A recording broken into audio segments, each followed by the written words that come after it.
That's one of the big picture trends, I would say. And then the other big picture trend is just what we believe, which is the move towards agentic warfare or agentic defense, which is basically if you actually mapped out what warfare looks like today, or if you look at Russia, Ukraine, or other conflict areas, the decision-making processes are remarkably manual and human-driven. And it's just like all these like very critical battle time decisions are made with very limited information, unfortunately, in these very manual workflows. And so it's very clear that if you used AI agents, you would have perfect information and you would have immediate decision making. And so we're going to see this huge shift towards agent-driven warfare and agent-driven conflict. And it has the potential of turning these conflicts into these almost incomprehensibly fast-moving kinds of scenarios. And that's something that you guys are actively working on. Is there anything that you can talk about? I assume some of it is classified, but yeah. So one of the things we're doing is we're building this system called Thunderforge with the Indo-Pacific Command out in Hawaii. It's responsible for the sort of the Indo-Pacific region, and it is the flagship DoD program for using AI for military planning and operations. So we're basically doing exactly what I said. We take the existing human workflow. The military works in what's called a doctrinal way, or they're sort of like governed by the doctrine of this very established military planning process. And you just convert that into a series of agents that work together, conduct the exact same task, but it's just like all agent driven. And then all of a sudden you turn these very critical decision-making cycles from 72 hours to 10 minutes. And it changes it from, and when you play chess, if you play chess versus a human, they just spend all this time thinking. It's sort of this like slow game. And if you play chess against a computer, it's just like these immediate moves back. And it's this unrelenting form of warfare. First, I want to, in the first part, talk about LLMs and how to think of this new paradigm and the ecosystem and what that looks like. What is this new computer? What does it look like? And what does the ecosystem look like? I was struck by this quote from Andrew Ng actually many years ago now, and I think Andrew is going to be speaking right after me. But he said at the time, AI is the new electricity. And I do think that it kind of captures something very interesting in that LLMs certainly feel like they have properties of utilities right now. LLM labs like OpenAI, Gemini, Anthropic, etc., they spend CapEx to train the LLMs, and this is equivalent to building out a grid. And then there's OpEx to serve that intelligence over APIs to all of us. And this is done through metered access, where we pay per million tokens or something like that. And we have a lot of demands that are very utility-like demands out of this API. We demand low latency, high uptime, consistent quality, etc. In electricity, you would have a transfer switch, so you can transfer your electricity source from like grid and solar or battery or generator. In LLMs, we have maybe open router and easily switch between the different types of LLMs that exist. Because the LLMs are software, they don't compete for physical space. So it's okay to have basically 6 electricity providers, and you can switch between them because they don't compete in such a direct way. And I think what's also a little fascinating, and we saw this in the last few days actually, a lot of the LLMs went down, and people were kind of like stuck and unable to work. And I think it's kind of fascinating to me that when the state-of-the-art LLMs go down, it's actually kind of like an intelligence brownout in the world.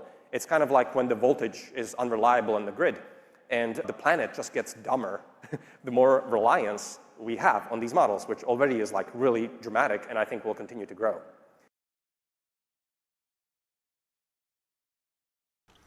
Because there is a time lag between the invention of a technology and the moment when you see the actual social and political consequences. Yeah. So we now know that the Industrial Revolution and trains, they completely transformed everything. Geopolitics, the way people fight wars, the economy, family structure, but it just took more than 5 years. The same is likely to happen with AI in all fields, from the obvious to the less obvious. Like, I think that one of the first fields we'll see major changes is finance. Okay. That AI is going very quickly to take over the financial system. We have some bankers in the room, so tell us more. Because finance is the ideal playing ground for AI. It's purely an informational realm.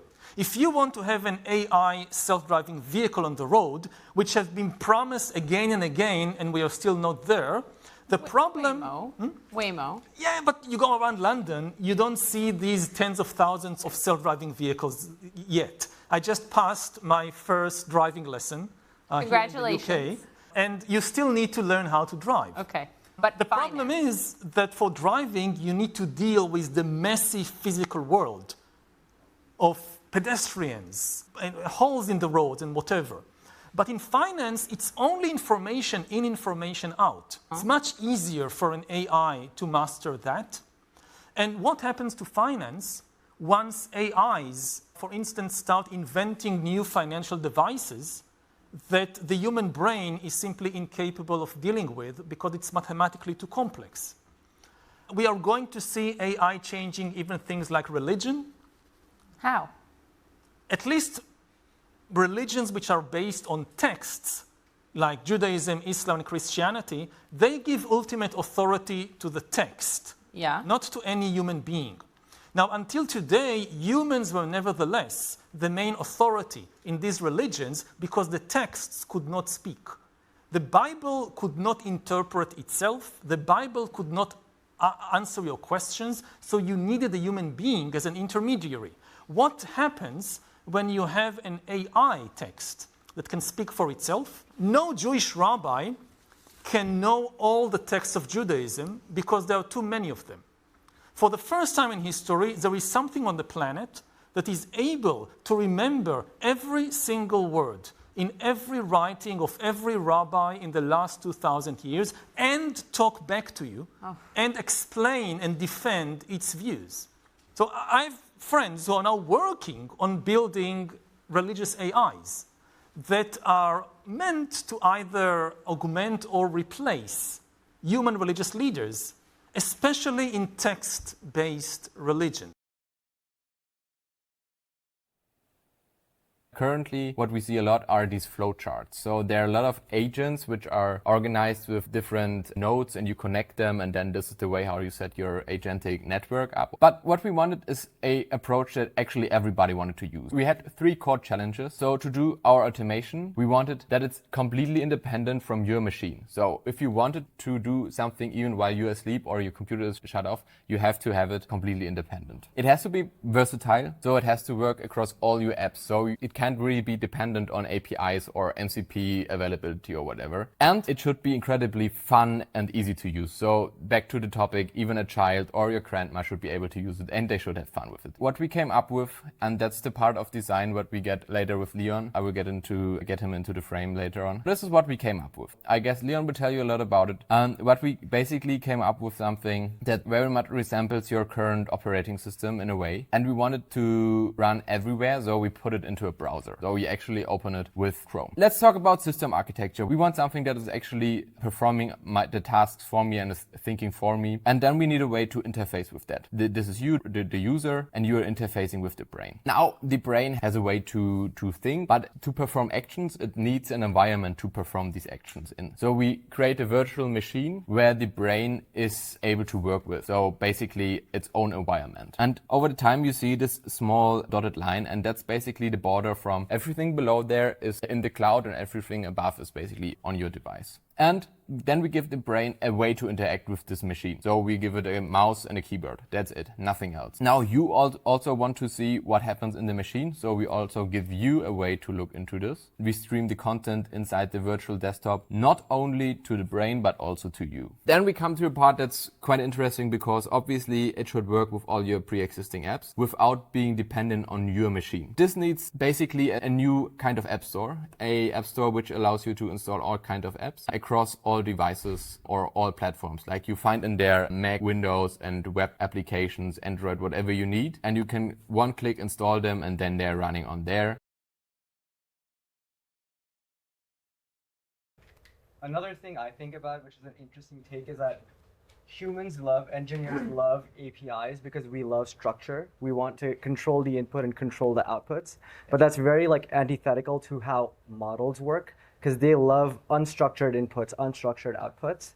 And I think that MCP, this is maybe not even the next 2 years, but long term, I have a feeling that maybe MCPs will just become agents. So you ask ChatGPT a question, and rather than going to the Shopify MCP, it goes to the Shopify agent and just sends the question it has, and then the Shopify agent internally figures out what tools to use. So it's just these LLMs talking to LLMs. And in that world, maybe you don't need MCPs at all because it's just fully agentic. Staying underwater for a moment, there are some species, I'm thinking about whales and dolphins here, where there is some evidence that their communication is sophisticated, right? Can you use these ideas for that? Can you sort of, I don't know, learn to speak dolphin? I like to think that we will be able to talk to animals using AI at some point, and that these embedding foundational modelling approaches like Perch will be really important in that. But you'd probably, of course, you'd need some other elements there. Interestingly, some colleagues of mine have been involved in producing this thing called Dolphin Gemma, which is a large language model that's been adapted to be suitable for beginning to decode dolphin communication. It takes the sounds, separates them out, tokenizes them, and basically brings it into the world of large language modeling. So that's an example of, it's early days, but that's an example of AI actively being used to study animal communication at a level that we really couldn't do before. Thing is, I can see the potential for this in terms of scientific interest, but I do wonder whether, let's say, we get to a point where you can understand what dolphins are saying, communicate with the higher animals on the planet. Does it change how we view ourselves and our place in the world? I think it absolutely has that potential. Most of the work we're doing at the moment, as I mentioned, sort of filling known information gaps in known processes, etc. But sometimes you think that the real change can come in the long run from these moments of awakening where people almost overnight can change their relationship with nature. And I think we've seen at least two examples in the past anyway. One was the first picture of the Earth on the moon. People often, and I guess historians can debate this, but they often trace some of the more recent increases in the modern conservation movement to that picture, when people looked at the Earth for the first time and realized there was just one in this dark universe and that all of us shared it together, etc. Another one is actually whale song. And this is just listening to whales. Even if we can't tell what they're saying, that really changed the way people thought about whales. And so the idea of being able to do that for more species with things like perch, but then being able to decode that to say what they're actually saying and maybe one day even have some kind of conversation. And if AI can help to empower, that might, in the long run, be the most powerful role of AI.